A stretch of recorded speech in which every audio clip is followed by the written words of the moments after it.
महाराष्ट्र की राजनीतिक गलियारों में इस समय उथल पुथल मची हुई है। सीएम उद्धव ठाकरे अपनी कुर्सी बचाने की जद्दोजहद में लगे हुए हैं, तो वहीं दूसरी ओर अपोजिशन लीडर अपनी सरकार बनाने में लगे हुए हैं। महाराष्ट्र में राज्यसभा चुनाव के बाद विधान परिषद चुनाव में भी उद्धव सरकार को झटका लगा है और इसका साइड इफेक्ट देखने को मिल रहा है। महाराष्ट्र सरकार में मंत्री और शिवसेना नेता एकनाथ शिंदे नाराज हो गए हैं। बताया जा रहा है कि वो अपने समर्थन वाले विधायकों के साथ असम की रेडिएशन होटल ब्लू में मौजूद है। आज सुबह ही 4 और विधायक भी होटल पहुंचे। एकनाथ शिंदे ने दावा किया है कि उन्हें 40 विधायकों का समर्थन प्राप्त है, यानी कि कहा जा सकता है कि जिस तरफ एकनाथ रुख करेंगे सरकार उन्हीं की बनेगी। इन सभी के बीच बीती रात सीएम उद्धव ठाकरे ने अपनी सरकारी बंगला वर्षा को छोड़कर अपने पुराने बंगले मतोश्री चले गए। उद्धव ठाकरे ने एक बयान में कहा कि अगर पार्टी में किसी को भी किसी प्रकार की परेशानी है तो वो सीधा उनसे आके कह सकते हैं। उन्होंने यहाँ तक ही कहा कि मैं रेजिग्नेशन देने को भी तैयार हूँ अगर पार्टी चाहती है तो। फिलहाल सीएम ठाकरे कोविड पॉजिटिव है, जिसकी वजह से उन्होंने एक वर्चुअल मीटिंग के दौरान अपने विधायकों सहित कार्यकर्ताओं से भी बात की। अपने पुराने घर मतोश्री लौटते वक्त प्रशंसकों एवं कार्यकर्ताओं की भीड़ पूरे रास्ते उनसे मिलने के लिए खड़ी रही। आखिर शिवसेना में बगावत के सुर उठे कैसे?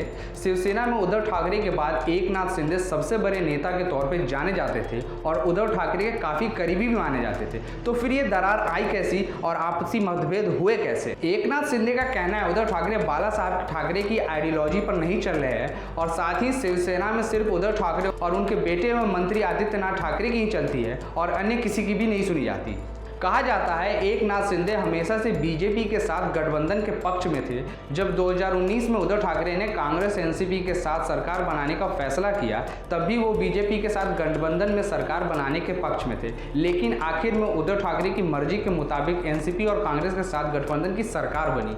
महाविकास अघाड़ी में शिंदे को शहरी विकास मंत्रालय दिया गया, लेकिन आदित्यनाथ ठाकरे के साथ कई मुद्दों पर विवाद भी बना रहा। बताया जा रहा है कि शिंदे अपने मंत्रालय में आदित्यनाथ ठाकरे की दखल अंदाजी से नाराज थे। यहां तक कि अन्य विभाग एमएसआरडीसी में भी आदित्य को बड़ी परियोजनाओं के लिए चेहरे के रूप में पेश किया जा रहा था। शिंदे ने राज्यसभा चुनाव में भी बीजेपी के साथ आने की राय रखी थी। यहां तक कि बैठक में भी उन्होंने इसका प्रस्ताव रखा था, लेकिन संजय राउत ने इसका विरोध किया था। शिवसेना के कई विधायक एनसीपी के खिलाफ चुनाव लड़कर जीते थे। ऐसे में शिवसेना के विधायक नाखुश थे कि एनसीपी नेतृत्व वाले विधायकों को ज्यादा फंड के साथ मजबूत कर रहा है, जबकि शिवसेना के विधायकों को खाली हाथ रहना पड़ रहा है। इतना ही नहीं, शिवसेना विधायकों की शिकायत रही कि उद्धव ठाकरे उनसे मिलने के लिए समय नहीं देते, यहाँ की वो कई बार शिवसेना के वरिष्ठ नेताओं से भी मुलाकात नहीं करते। तो वहीं शिवसेना, एनसीपी और कांग्रेस ने बीजेपी पर आरोप लगाया कि यह उनकी एकदम सोची समझी साजिश है। अगर चुनावी समीकरण को देखें तो महाराष्ट्र विधानसभा में कुल 288 सीटें हैं और सरकार बनाने के लिए सिर्फ 144 सीटों की ही जरूरत होती है,